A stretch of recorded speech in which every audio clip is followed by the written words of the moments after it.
हमारी अदलिया को इतनी साफ और शफाफ उसमें जाना चाहिए ट्रायल में, जिस तरह जस्टिस काजी साहब ने पहले 2-3 सेशन किए जो लाइव दिखाए गए, पूरी दुनिया ने देखे। क्यों नहीं बाकी केसेस के अंदर भी इस किस्म की एक क्लैरिटी आती, इस तरह के कोई मीडिया की एक्सेस होती वहां पे कि सब लोगों को पता चले कि अंदर क्या बातचीत हुई, क्या ट्रायल हुआ और दोनों तरफ से वकला ने क्या दलाइल दिए। और मैं समझता हूँ ये कौम का हक है। लेकिन अगर कुछ मखसूस 2 या 3 सहाफ़ियों को अंदर जाने की इजाज़त होगी और वो भी जो उनको एक महदूद इंफॉर्मेशन वो बाहर आके देंगे, ये मैं समझता हूँ कि नाइंसाफ़ी है। अगर 3 सहाफ़ियों को बुलाया तो आप वहाँ पे 30 हैं या 300 हैं, जितने भी आप सबको बराबरी के हकूक दें।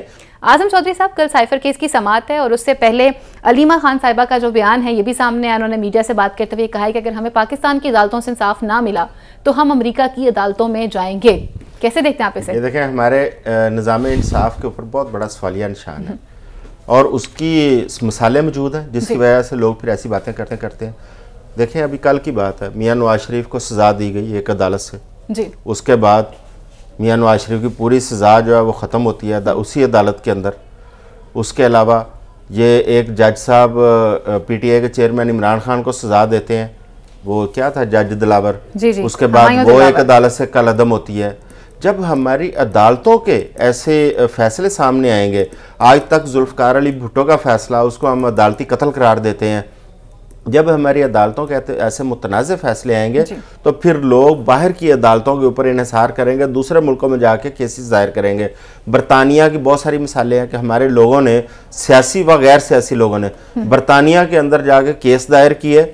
इसमें मीडिया हाउसेस के खिलाफ भी हैं और वैसे भी एक दूसरे के खिलाफ, वहां से जाके उन्होंने मुतमिन है जी हमें इंसाफ मिल गया।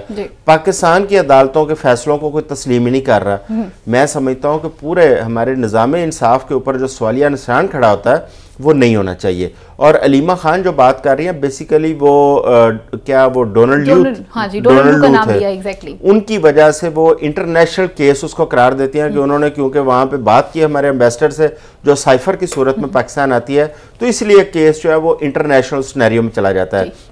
लेकिन हम बड़ी देर से अपने इस प्रोग्राम के अंदर बात कर रहे हैं कि हमारी अदलिया को इतनी साफ और शफाफ उसमें जाना चाहिए ट्रायल में, जिस तरह जस्टिस काजी साहब ने पहले 2-3 सेशन किए जो लाइव दिखाए गए, पूरी दुनिया ने देखे। क्यों नहीं बाकी केसेस के अंदर भी इस किस्म की एक क्लैरिटी आती, इस तरह के कोई मीडिया की एक्सेस होती वहां पे कि सब लोगों को पता चले कि अंदर क्या बातचीत हुई, क्या ट्रायल हुआ और दोनों तरफ से वकला ने क्या दलाइल दिए। और मैं समझता हूँ ये कौम का हक है, ये कौम को पता चलना चाहिए। लेकिन अगर कुछ मखसूस 2 या 3 सहाफ़ियों को अंदर जाने की इजाज़त होगी और वो भी जो उनको एक महदूद इंफॉर्मेशन वो बाहर आके देंगे, ये मैं समझता हूँ कि नाइंसाफ़ी है। अगर 3 सहाफ़ियों को बुलाया तो आप वहाँ पे 30 हैं या 300 हैं, जितने भी आप सबको बराबरी के हकूक दें ताकि वो अंदर जाके पूरी समाअत देखें और वो पूरी आवाम के सामने, कौम के सामने लेके आए प्रिंट व इलेक्ट्रॉनिक मीडिया के जरिए, ताकि हमारे निज़ाम इंसाफ के ऊपर जो उठने वाले सवालात हैं